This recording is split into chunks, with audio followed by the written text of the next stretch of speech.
Hi, this is Sylvia from magicplan, and today we're gonna see together how to scan a room with an iOS device and using our feature Scan with Camera.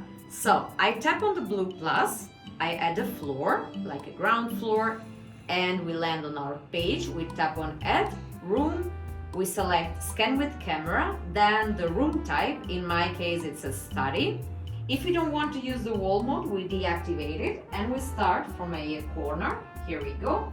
It is detected automatically. Then I move it like this and I go in the third corner. Then I go ahead.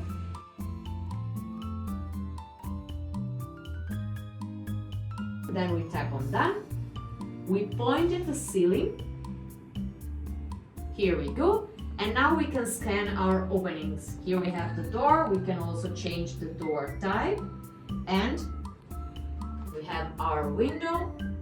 It is a French window. It's fine. And we also have the second window. And I tap on Exit AR. Yes, I'm sure. And as you can see, our room is ready to be edited.